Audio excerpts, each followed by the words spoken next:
our July 18th Expo. What I'd like you to do first, Jake, is just tell our audience a bit about yourself, your evolution, if you will, in the game, because I know you're a New York tracker.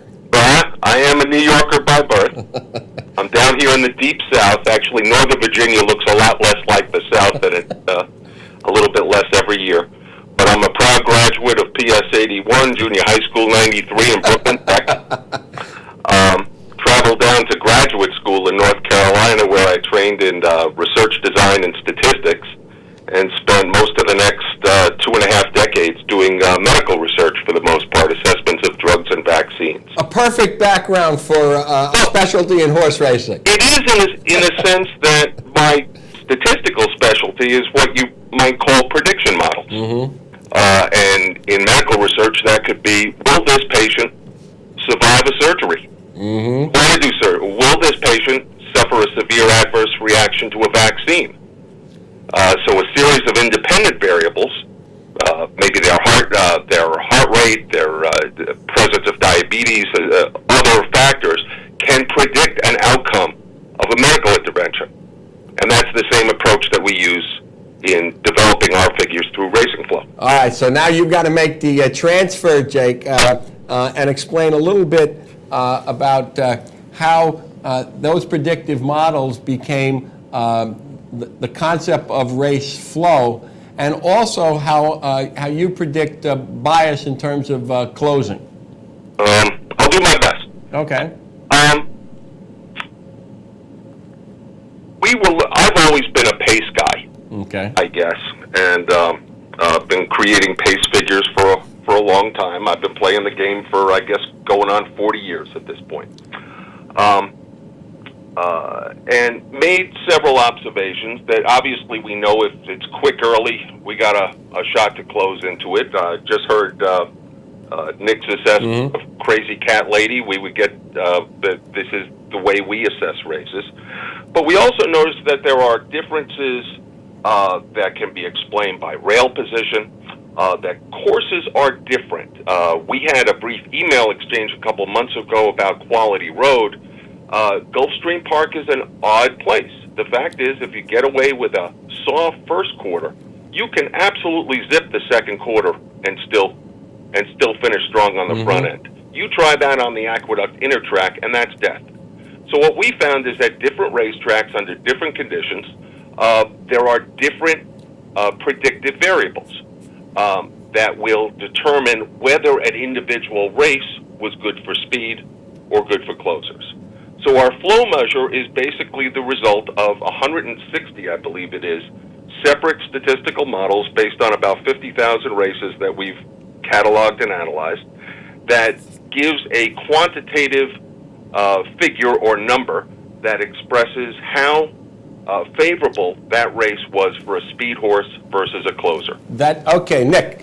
Jake, here's a question for you. Based on what you just said about the variation in racetracks, how would you assess, if you're familiar with them, some of the computer-generated pace figures that are available on, easily obtainable past performances, like NYRA's post-parade program uses the Equibase pace and speed figure. The BristNet Ultimate PPs have their proprietary pace figure. TrackMan. Those things are all generated by computer, not necessarily, massaged, we will say, by a human being. Any assessment of how those, how accurate or inaccurate those might be? I haven't made a formal assessment to be able to say these are great or these are not. I've attempted to use them over the years, and my general dissatisfaction in them is what led to our development of flow figures. Okay. We didn't develop flow and bias figures to be in the business of marketing flow and bias figures. We did it to be better handicappers. And this has gone on 8 years, and it's completely changed my game. It makes the game a lot more enjoyable and a lot easier. So the best answer I can give you is I think we have the best product because I was dissatisfied with the existing product. But Jake, what I'd like you to do again is clearly state what I think flow does, and that is you're examining how this horse ran in this particular race and the degree to which this race was good or bad for the horse. Or, Yeah, you know, this is not rocket science. I just listened to Nick's explanation of Crazy Cat Lady. Yeah. And I could tell you that that was our upgrade of the day. Yep. That day. And if you, Tom, saw any of our flow numbers, we had that prior race as a flow minus 206. Yep, I saw that. Which means That's about as in terms slow of as it ability gets. to close from as far back as Crazy Cat Lady was, the chance of a winner coming from that far back in that race is less than 0.5%. All right, if you look at all races with that type of flow figure at that distance on turf, the chance of the winner coming from that far back is less than 0.5%. Now, it does happen sometimes, and that's what we look for, the aberration. We saw that Gio Ponte won under those conditions in his first 2 starts, and that stamped as a star to us before he was ever a stakes winner. We saw that Mies Approval did this 2 or 3 times leading up to the Breeders' Cup when Mies Approval paid, I guess, $50 or so that day. Those are outstanding efforts to win under those conditions. So what we look for are horses that are running against the flow, and in our assessment, that means those horses are performing better than your speed figures would indicate. And then, before I give it to Nick, then once you understand that, then the question is, okay, if this horse gets a better setup today, the last race doesn't look as good to the public, and you got a shot at getting a price. Right. Well, Jake, all I can say is that given the minus 206 flow in that speed dating Crazy Cat Lady first time they had met, and coupling that with Steve Chris' comment that he wouldn't have used Crazy Cat Lady if he'd had $5,000 in phony money, it sounds like he should be using your figures before he invests in the pick 6. We both cashed a nice winner, so we can be smart for the rest of the week. All right? We've earned that. I'm going to give you a track factor, Luke, because that's spoken like the New York handicapper you are. This game will keep you humble. All right, now, Jake, let's talk about bias, because you guys compute bias a little differently. And I know you and Nick have had conversations about, his figures and so on. Yeah, Nick has been great by sharing his figures, and it gave me a better appreciation of his methods for bias and ours and how they differ and when they'll come to different conclusions. But I should say they correlate very closely, just as you would get a correlation between a Ragusan figure and a Thoroughgraph figure. Okay. I mean, we're measuring basically the same thing. I think what makes our bias figures unique in a couple of respects is, one, how we measure closing. Most people will say, well, how far off was the winner? Was he 10 lengths off at the half-mile pole? We consider that. We consider where the winner was at the first, second, and third point of call. We give lesser weight to where the runner-up is.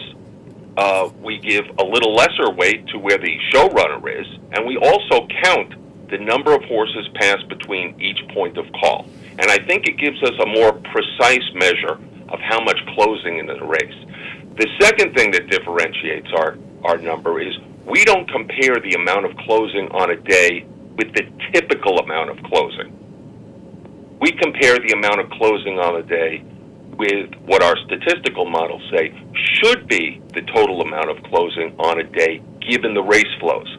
So if we see 2-turn races on a fast racetrack where horses are getting away easy and going wire to wire, we don't necessarily pronounce a speed bias.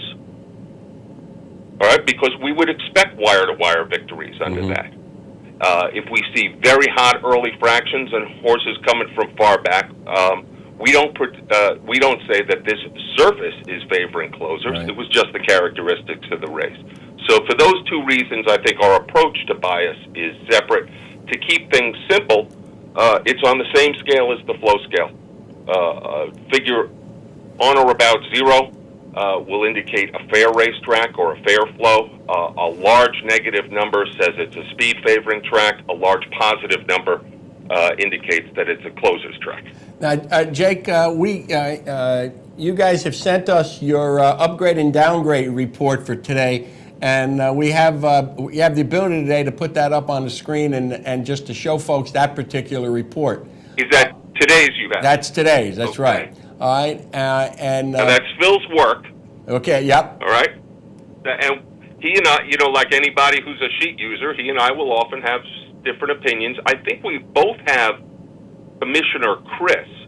That's the Belmont Race 2. Right. The 3-horse is an upgrade. Yeah. Now, this is a low percentage Right. play. This is a horse that hasn't been in the Well, winner's circuit a long time. Let me just say one thing here. What we're looking at is Phil's grid.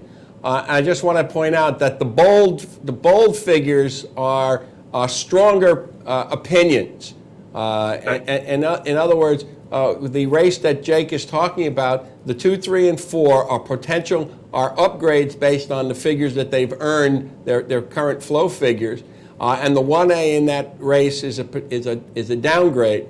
But the question, it's not as strong, if you will, as if you look in the third race. The 8 is a bold-faced. The numbers are a little bit more compelling. Would that be correct? Yeah. The two things. One, this looks a little bit like a tip sheet, a selection sheet, and it's not. I understand that. We are assessing runners and basically placing them in 5 categories. A bold type upgrade is somebody we think is a whole lot better than his recent speed figures. An upgrade we think is better than his recent figures. Most runners are not listed here, and we have no opinion that he's better or worse than the buyers on the page. A downgrade we think is he's racing with flow or bias, and therefore his speed figures may overstate what he's doing. And a bold grade downgrade. Now, we are not comparing, as when you're handicapping, we have to assess this runner versus the competition. Right. I may well have upgraded one of those hopelessly outclassed fillies going against Rachel yesterday. Right. All right, because my job is to tell you, in our opinion, based on our figures, if this runner is performing better on paper. Right. That does not mean that I believe that this runner is up to running down or running away from Rachel Alexander. Right. No, I mean your point is clear. This is a tool, and it doesn't replace normal handicapping. You have to handicap. There's no such thing as one variable handicapping. Well, there is. There's no successful thing. Excuse me. All right. To me, that's the same. That's the same. But I wanted folks to get a look at the upgrade downgrade page, and the next point, Jake, is that and your figures are uploadable into Formulator Web, and that I think is a tremendous time-saving advantage. I mean, so in other words, if you are an online handicapper and you do have a DRF account and work with race flow figures, you don't have to look them up on a series of pages that they're available, the other form they're available in. That's right. You can upload our figures into your Daily Racing Form account, and they will print as part of your Daily Racing Form. Yeah. And that's not to say that if someone is not using your figures, an online subscriber, that looking it up is still the way to do it, because that's the way you've done it for a long, long time, right?